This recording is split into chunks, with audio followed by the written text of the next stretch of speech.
전국의 공주교대를 준비하는 수험생 여러분 반갑습니다. 저는 스쿨플러스의 홍영 원장입니다.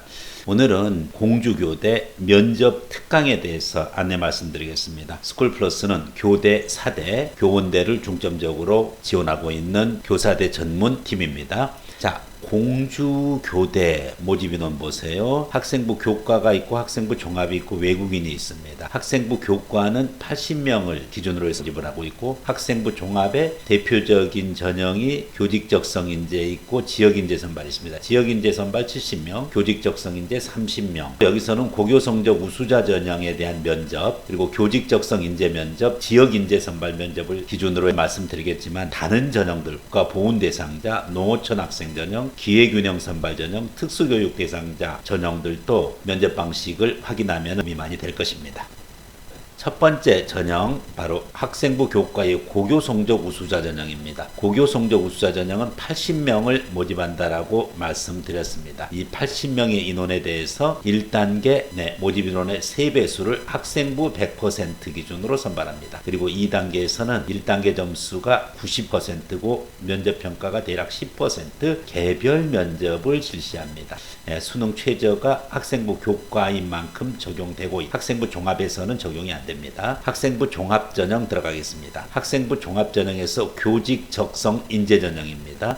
교직 적성 인재 30명을 모집하고 있습니다. 서류평가 100%인데 여기서는 학생부뿐만 아니라 자기소개서, 교사 추천서, 심지어 자기활동 보고서까지 포함된다는 사실 주의해주고요. 자, 이와 같이 서류 100%로 2배수를 선발한 다음에 1단계 점수 50, 면접 50%가 됩니다. 이때 면접은 개별 면접 플러스 집단 토론 면접이랑 같이 진행한다. 그래서 학생부 교과의 고교 성적 우수자랑 학생부 종합의 교직적성 인재 면접이 다르다는 걸 알 수가 있습니다. 지역인재 선발 확인하도록 하겠습니다. 지역인재 선발 70명, 많은 학생을 지역인재로 모집하고 있습니다. 2배수 선발하고 서류평가 100%의 내용은 학생부 종합전형이니까 교직적성 인재랑 지역인재 선발 방식은 대동소이합니다. 그래서 서류 100%도 같고 2배수 동일하고 1단계 50, 면접 50도 역시 동일하다는 걸 알 수가 있고 면접 방식도 개별 면접과 집단 토론면 동일하고 수능 제조도 없습니다. 그렇기 때문에 지역인재 70명, 교직적성 인재 30명은 지원 자격이 그리고 모집 정원에 있어서 차이가 있을 뿐 모집 방식은 동일하다. 이렇게 보시면 되겠습니다. 자, 전형 요소 반영 비율 다시 한번 확인하겠습니다. 학생부 교과, 학생부 100에 그리고 면접이 10% 정도 2단계에서 반영된다. 반면에 학생부 종합 전형인 지역인재 선발이랑 농어촌은 서류 100% 기준으로 해서 진행을 하고 교직적성 인재도 역시 서류 100%인데 서류의 내용이 크게 차이가 없습니다. 그렇지만은 교직적성 인재는 검정고시도 지원 가능하다. 그렇게 보시고 1단계 서류 100%의 내용이 고교 성적 우수자에는 오로지 학생부 100이지만 학생부 종합인 지역인재 선발과 교직적성 인재에서는 학생부뿐만 아니라 자기소개서, 교사 추천서, 자기활동 보고서가 포함돼서 1차 100%를 거르고 그리고 2차에 가서 1단계 서류가 50%로 줄고 면접이 50% 매우 높다는 사실을 알 수가 있습니다. 따라서 여러분들이 구별해야 될 학생부 교과의 고교 성적 우수자 전형은 서류 중심으로 치루어지고 면접 비중이 낮다. 반면에 학생부 종합은 서류로 뽑지만은 2단계에서 면접 비중이 월등하게 높다. 이렇게 보면 되겠습니다. 학생부 교과 전형 다시 한번 정리하면 고교 성적 우수자 전형입니다. 1단계 서류 학생부 100%로 하는데 400점 만점 기준으로 합니다. 400점 만점 기준으로 최저 188점서부터 있습니다. 2단계에서는 1단계 점수를 그대로 두고 면접 기준으로 해서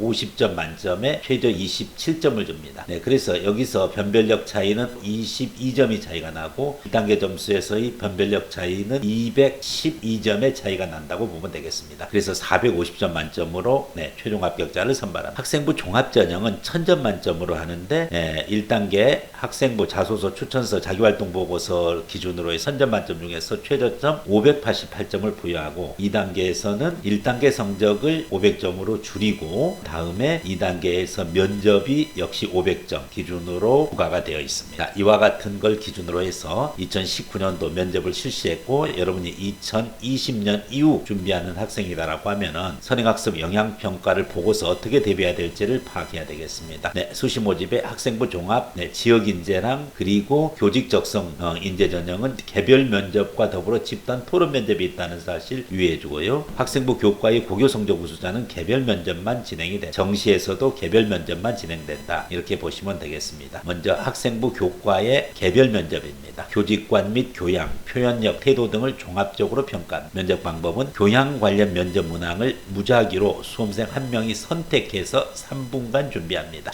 수험생이 선택된 문항에 대해서 답변을 하고 교양면접 선택 문항 번호에 대응하는 교직관 관련되는 문제에 대해서 추가 질문에 추가 답변이 이루어지는 형식으로 진행되는 게 학생부 교과 면접입니다. 여기서 여러분들이 의식을 해야 될 부분이 바로 교직관, 교양, 표현력, 태도, 이것이 평가 영역이라는 사실을 알고요. 면접 문항을 무작위로 수험생이 한 문제를 선택하는 겁니다. 그렇게 해서 3분간 준비하고 답변한다. 그렇게 되니까 문제를 알고 준비 시간이 3분이니까 그 3분 동안 브레인스토밍을 해서 답변 준비를 해야 되겠습니다. 교직관 관련되는 문제입니다. 학생부 종합전형의 교직 인적성 면접과 지역 인재 전형이죠. 입학사정관의 심층 면접으로 이루어진다. 면접 비중이 교과에 비해서 월등하게 높기 때문에 매우 중요시하게 면접을 봅니다. 개별 면접도 물론 있지만 집단 토론 면접까지 포함되어 있다. 3 내지 5명의 수험생이 주어진 문제에 대한 찬반 의견에 대한 토론 부분입니다. 네, 개별 면접은 교양 관련 면접 문항을 무작위로 한 문제를 선택하여 3분간 준비. 이것은 학생부 교과 전형이랑 유사하죠. 그래서 답변하고 교직관 관련되는데 추가 답변한다 하는 부분이 즉 학생부 교과 전형이랑 같은데 학생부 종합 전형에서는 이 내용이 추가됩니다. 다름 아닌 학생부 자소서 그리고 교사 추천서 등에 대한 추가 질문에 대한 답변도 해줘야 된다. 이것이 학생부 종합 전형 면접의 특징이었습니다. 지금까지 학생부 교과의 고교 성적 우수자 관련되는 면접과 학생부 종합의 교직 적성 인재와 지역 인재 선발 인재 기준으로 해서 면접 대비법에 대해서 이야기했습니다. 이와 같은 면접에 대해서 모의 면접을 반드시 해보고 또 기출 문제 또 실전 문제를 익히기 위해서는 스쿨 플러스 면접팀과 함께하면 도움이 될 것입니다. 특히 스쿨 플러스 면접팀은 수험가의 베스트셀러 면접의 정석 바로 교대편까지 서술되어져 있고 저도 또한 여기에 저자로서 참여하고 있습니다. 자, 여러분들이 진정으로 원하는 교사의 꿈을 실현시키기 위해서 공주교대 마지막 관문이죠. 면접에 대해서 알아봤습니다. 스쿨 플러스 홍영 선생이었습니다. 감사합니다.